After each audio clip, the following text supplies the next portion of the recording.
Good morning. Hello, is this Paul? It is, yeah. Hey, Paul, this is Paul, Outsider Tackle Box radio show and podcast. Hi, Paul. Good name. It's such a good name. That's why I was like, we got to have somebody with a good name on, and it's Paul. Oh, Lord. Tommy's in the studio. Let's not forget to introduce him because he just said... Hey, I'm here too. Yeah, you are. His name's Tommy. Hey, Tommy. Hey, Paul, how's it going, man? Yeah, good, thanks. Good. Well, welcome to the show. The idea behind the radio show and podcast is to spread happiness to the world through the joys of fishing. And you sent in a couple of photos, so we want to hear about your fish catch. Mm-hmm. And that is just where you caught the fish, the bait you used, and the size of it if you know it. And we understand that you run a group, a carp anglers group, and you go ahead and tell everybody about that and where to find it and how to participate in the things that you do. So go ahead, let's welcome to Fish Story. We just named it. We're calling it Fish Story. He's very proud of that. I am. Well, it must have taken you weeks and weeks to work that one out. Believe it or not, it really did. He was like, "What should we name the show?" It was because I really don't get when I ask Tommy something, he just says, "Just do whatever." Because the moment Tommy got recognized, somebody recognized Tommy from the show. They're like, "Are you Tommy from Outsider Tackle Box?" He stopped thinking. He was like, Paul, just do whatever you want because I'm famous now. I'm internet famous. I'm the star of the show now. So you just do whatever you feel like, Paul. Like I said, when I show up to the studio, I should have my beer and like a bowl full of just green M&Ms. If there's a red one in there, I'm mad. That it's. I don't blame you. It's true. Like I'm setting everything up. And I book the callers, and then I write it on a piece of paper. And Tommy, this time I didn't put the numbers down. And Tommy's like, "Hey, you gonna put the numbers in there so I could rewrite it?" And so it was like, "Wait a minute. So all you want to do is just rewrite what I've already written?" Yeah. And he's like, "Yeah, put the numbers on there." I left it open so Tommy could actually all he had to do was go into the conversation that you and I had on our social media, Paul, and copy the number because he put it in there. That's all he had to do, but he couldn't even do that. No. Well, I suppose if you're famous, it's one of those things, you know. Yeah, exactly. See, thank you, Paul. He gets it. You just be careful, though. You know, fame's not always a good thing. That's true. That's true. But I'll enjoy it right now, especially when you're fishing. Yeah, yeah. I'm like, get away from me. They expect you to catch, and they're gonna. If you have a bad spot, they're gonna go over there and be like, "Listen, there's no fish here." I always catch. I'm the fish whisperer. There you go. All right, so let's get back to Paul. Let's get back to his fish story. Send in. That's quite a big fish, so we want to hear about. Yeah, let's hear his fish story. Yeah. So go ahead, Paul. Yeah. Okay. Yeah, no problem. So I'll just give you a little bit of background. I used to fish when I lived over in England. You probably realise that I haven't got an American accent. Yes. And so I used to fish for carp predominantly over in England, and sport fish is quite a big thing over in England and across Europe. There's not many catch and eat fish. I mean, there's trout, perch, and pike that we eat over there. Yeah. But predominantly, it's catch and release. We call it coarse fishing, but we'll call it sport fishing. So anyway, I'd given up fishing for about 25 years. I was spending time with the kids, etc., doing other things, and I came over to Utah about 2.5 years ago. And was told there was lots of carp here. So I thought, okay, well, I'll buy some fishing tackle and I'll go out and see if I can catch some of these carp. So I found the pond called Bountiful Pond, which is in North Utah. And I decided to give it a go. I guess this is probably the first time that I fished Bountiful. Found a little place on there, and first fish I caught was around about £13. So Wow. I was quite happy with that. That's a big. And that one in the picture is £23.5. Ooh, That is a monster. that is a beastly That carp. is. Man, I mean, that picture doesn't even do it justice. I Absolutely. think 23 pounds. man. I mean, and Yeah, I know. I was gobsmacked, really. I thought, well, if there's fish this size, there's got to be some 30-pounders in there. oh man, So that's about my favourite place at the moment. with good It's, reason. very similar. Oh, sorry, go on. I said with good reason. That's a Yeah. good place. There's got to be some Yeah, records yeah. coming out of that thing, that fish spot.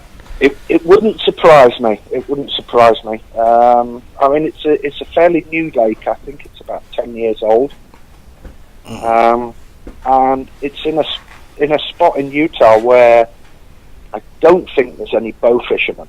So Okay. lots and lots of people do fish there, and so a fair bit of bait will be going in, I'm sure, which just makes the carp get bigger. Man, I mean, I'm sure there are some huge. I mean, the one that you have in the pictures is gigantic, but I can only imagine what else is lurking in there. I mean, there's probably Yeah, just, exactly. wow. Hey, congratulations on that carp and all the other large ones that I'm sure you will be pulling out of there in the future. And tell us a little bit Yeah, I about hope so. the carp anglers group that you run, and we have quite a few people that are following us now. So thank you for introducing us to that group. You and I Yeah. believe Meredy are part of that. I think we have a couple of people in the group actually scheduled for the show. So we really do appreciate everything Oh, that you're great. doing there, Yeah, and definitely. we're glad to be a part of it. Tommy Yeah, and I are no both part of problem the at group. all. too. So, yeah, it's all for fun. We do it for fun. You know, if we don't do anything for fun, then what's the point of doing it? Exactly. Okay. So the carp anglers group itself is it's based up in the northeast, and it's part of the North American Carp Anglers Association. Nice. Okay. So I'd been speaking to a guy, the president up there.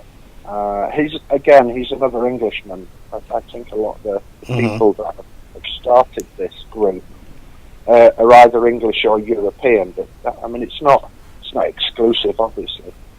But he was looking for somebody in the Utah area to take on as the chairman role and just promote carp fishing as a sport fish and hmm catch and release, looking after them, you know, spreading the good word about how much fun carp can be when you're fishing for them. You know, they're big old fish, and they'll pull on the line as much as a bonefish.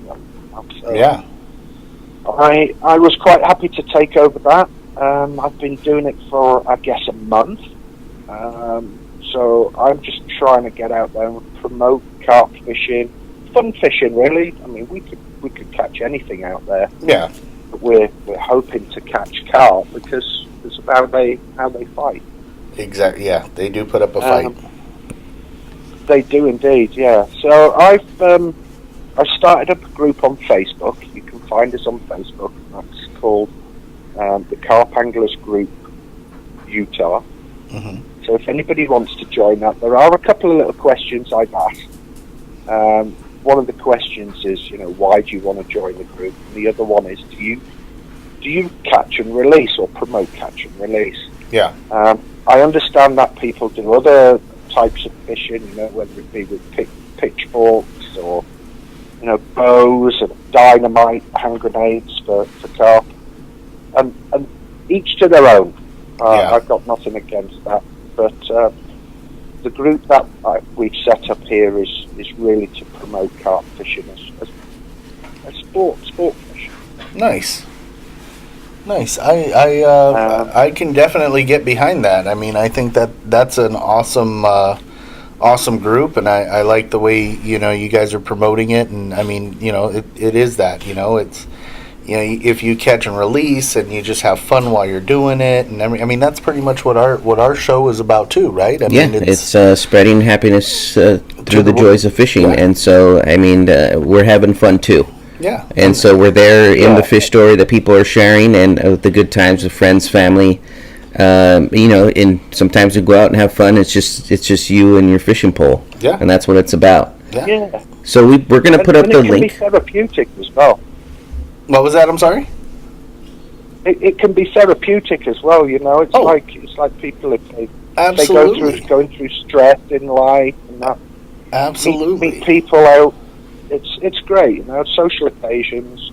Exactly. I mean, something. Sometimes you just need to like relax and just get away for a bit. And I mean, even if you're just out there for a couple of hours, you kind of catch yourself, kind of put your feet back on the ground kind of thing and just relax. Yeah, I mean, that's why fishing is therapeutic for a lot of people, and we get that in a lot of our fish stories too. People come out and say what it's done for them and how it saved their lives. Yeah, and so some people it has changed. We're having somebody next week. We're having a group that it's a group specific to preventing suicide. And so we're having him on. Yes. It's a fishing. All they do is fish. Yep. And so it kind of mirrors what we're trying to do here too. So we understand it and we appreciate. We appreciate you, and so we'll put a link on the YouTube video once we put it up on people who live in your area and who want to participate in the Carp Anglers Association and join the group on your social media platforms. And please continue to send photos our way, and you're welcome to come back anytime to promote your group and what you guys are doing, and we'd love to do that too. Yeah, or anything like that. Yeah, we would love to help you out as long as and help us out as well. I mean, it's we. Oh, that's great, guys. Yeah, thanks definitely. I appreciate it. We appreciate it. And you're most welcome to come up and spend a weekend fishing with us when I set up some fishing tournaments, etc. Oh, nice. I'll come up without Paul. That's not that far away, so we can actually we do. Tommy and I have headed out to the Mammoth area, which is about 6 hours, and I guess maybe another 3 or 4 hours we would have been in Utah. Yeah, a few hours. Right. Would have been over there. Yeah, and there's plenty of space for people to stay. So. Oh, nice, it's definitely. All good fun. Maybe set up a barbecue around one of the lakes. And see, now he's already got me. Yeah, you got him at food. you had me at barbecue. In case you haven't seen the show or looked at the video, Tommy's already packed. He's like, Paul, when are we going to Utah? As soon as we get, I'm going to start packing. In case you haven't seen the show, I'm kind of a fluffy dude. Let's give Paul a visual. When he said barbecue, you had an ear-to-ear smile. I did. You were waiting to interject. You're like, it's like, let's go now. Yes. You were in on both sides of your mouth. Oh man, I was. I love food.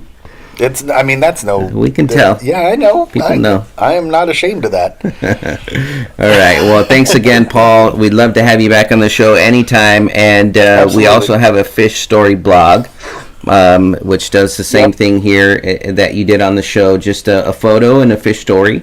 And you're a blogger, an outsider blogger. Yes, sir. We have that too. All right. Well, you take care, Paul. Have a great from all Saturday. of us here at Outsider Tackle Box. Tight lines, man. Take care. Yeah. Thanks very much. Merry Christmas to everyone.